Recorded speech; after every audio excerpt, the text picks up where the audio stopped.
ओम साई राम। आप सभी को मेरा प्रणाम। एंड आई एक बहुत बड़ी मिरेकल्स लेकर के आई हूँ कि बाबा की एक भक्त है, उसका नाम अनु है। आज वो सीए बन गई है, अकाउंट की। वो एक प्रोफेसर है और बहुत ऊंचे पद उसको मिला है, और बहुत बहुत पेनफुल उनकी लाइफ रही है। एंड जो उनकी जो जर्नी रही है इतनी लंबी रही है। कई बार आप सब कितना घबरा जाते हैं ना, कि बाबा देर ही करते हैं। लेकिन देखिए, इनकी कहानी हम सुनाते हैं। मैं इनकी कहानी से बहुत मुझे प्रेरणा मिलती थी, बिकॉज़ यही एक ऐसी लड़की थी जो मुझे बाबा से कनेक्ट की थी, बाबा से जो मुझे जोड़ी थी। इनसे मेरी मुलाकात कैसी हुई, अध्ययन कैसे ये मुझे बाबा के मंदिर लेके गई और ज़बरदस्ती लेके जाती थी, ये तो मैं नेक्स्ट वीडियो में डालूंगी। पहले आप सुनिए इनकी स्टोरी कैसी थी। इनका नाम अनु था और ये बिहार शरीफ से रहने वाली लड़की थी, और बहुत ही पैसे वाले घर की थी, बहुत रिच फैमिली की थी। इनकी मम्मी डॉक्टर थी, इनका भाई इंजीनियर था। इकलौती ये लड़की थी और उनको दो भाई था। एक भाई मेडिकल में पढ़ रहा था और दूसरा भाई इनका गवर्नमेंट इंजीनियर था। इनकी माँ गवर्नमेंट डॉक्टर थी और इनके पापा एक ऑफिसर थे। इनके घर में पैसे की कोई कमी नहीं थी। आप सुन के ही आपको लग रहा होगा सच में इनके नाना लोग सब बड़े बड़े ऑफिसर सब थे। और ये पटना में आई ये पढ़ने के लिए, और ये बहुत मेहनत से पढ़ती थी। लेकिन इनमें ईमानदारी इतना था कि मेहनत बहुत करती थी।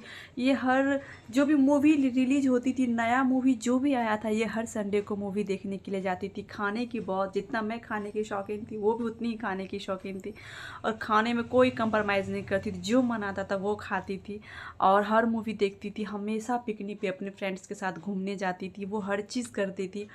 लेकिन बाबा को बहुत प्रेम करती थी। गुरुवार के दिन बस उनका होता था कि वो बिना साबुन के नहाती थी और बाबा के फोटो के पास 2 अगरबत्ती जलाती थी। प्रसाद नहीं चढ़ाती थी, सिर्फ 2 अगरबत्ती जलाती थी, बाबा से प्रार्थना करती थी।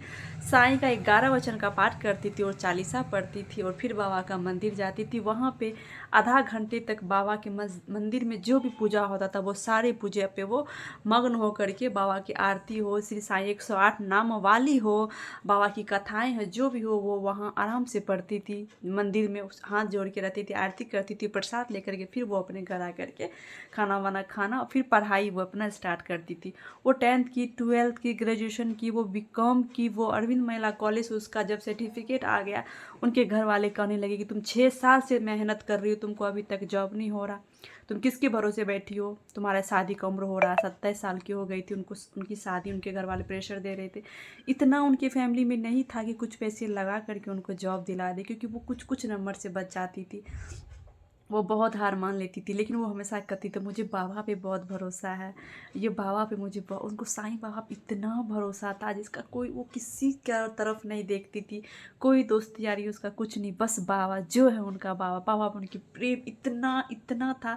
उसका प्रेम देख करके मुझे बाबा से इतना प्रेम हो गया था, सच बताते हैं। और वो एक दिन बैठ के बहुत रो रही थी कि क्या मेरी किस्मत में लिखी है, हमको कुछ भी नहीं पता। बोल बोल करके वो मंदिर चली गई बाबा का, रोते रोते मंदिर में बहुत रोई वो, बहुत रोने लगी, बहुत रोने लगी। मुझे भी समझ में नहीं आ रहा था कि मैं हमेशा बोलती थी भगवान जी इनको जॉब दिला दीजिए, कितनी खूबसूरत है, देखने में भी जॉब हो जाएगी, क्योंकि इनकी फैमिली में सबको जॉब है, तो सबको चाहिए था कि जॉब हो जाए, सेल्फ डिपेंड हो जाए, लड़की है।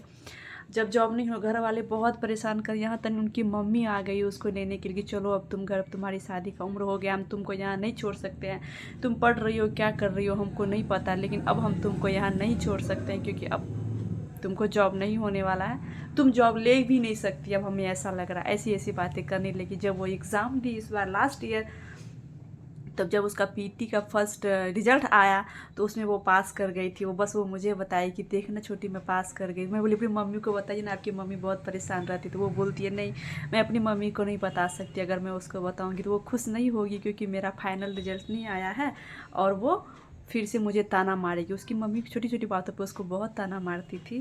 खैर ऐसे माँ बाप को नहीं करना चाहिए था, क्योंकि ज़रूरी नहीं है कि सब बच्चे मेहनत करते हैं तो उसका रिजल्ट हो जाता है। कई बार कुछ कुछ मिस हो जाता है। सो आपके बच्चे की सिचुएशन को आपको समझना ही पड़ेगा। मेरी मम्मी पापा ऐसे बिल्कुल भी नहीं थे, वो ऐसा ताना कभी नहीं मारते थे, कुछ हो ना हो हमेशा हैप्पी। मेरी मम्मी बोलती थी हमेशा सब अच्छा होगा बेटा। और 6 महीने बाद पुनः वो फिर से एग्ज़ाम दी, और इस बार उनका फाइनल रिजल्ट आ गया और उनका फ़ोन आया मुझे कि छोटी मैं सीए बन गई और मेरा सिलेक्शन हो गया। सबसे बड़ा असीम कृपा, वो दौड़ी दौड़ी वो शिरडी गई है पूरी फैमिली के साथ।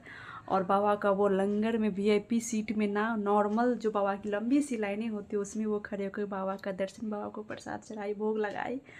और आज वो सीए बन गया। और वो सारा श्रेय सिर्फ साईं बाबा को देती थी, क्योंकि श्री साईं बाबा का वो हाथ में लॉकेट में बांध के हमेशा रखती थी और बोलती थी, मेरा निष्ठा, मेरा विश्वास है कि बाबा कभी मुझे अपने से दूर नहीं करेंगे, ये मुझे मेरी मेहनत का फल ज़रूर देंगे। और आज वो सीए बन गई है। सो ये मेरे लिए बिगेस्ट मिरेकल हो गया, क्योंकि मैं अपनी आंखों से उसकी मेहनत देखी। मैं उसका डेली रूटीन आपसे शेयर नहीं कर सकती, उनकी मेहनत, उनके आंसू, उनके पेन, लेकिन एक जो खुशी था वो मैं आपसे शेयर की थी। उन्होंने भी 6-7 साल मेहनत की थी, तब उनकी रंगत लाई है। और वो खुद कहती है कि फिर भी मुझे, जब मेरा रिजल्ट आया है तो मुझे ऐसा लग रहा है कि ये बाबा ने ही ऐसा किया है छोटी, क्योंकि कहीं ना कहीं मुझे इस बार भी लग रहा था कि मेरा रिजल्ट नहीं होगा, लेकिन साईं ने मेरी विश पूरी कर दी। सो ओम साई राम। खुश रहे, अपने घर पे रहे, बाबा पे अपनी निष्ठा बनाए रखे। बाबा हमें कभी उदास नहीं कर सकते हैं। सो ओम साई राम, बाय बाय। मैं उसके बारे में फिर कभी डिटेल में बताऊंगी, उनकी उनकी कितनी पेनफुल लाइफ रही है। सो बाय। बहुत बार ऐसा हुआ कि उनके मम्मी पापा भाई उनकी वो लेने, उनकी वो जहाँ रहती थी खींचने आके ज़बरदस्ती उसको हॉस्टल से निकाल रही थी, तुम निकलो घर चलो, वो फिर भी नहीं जाती थी, बाबा को पकड़ के रहती थी।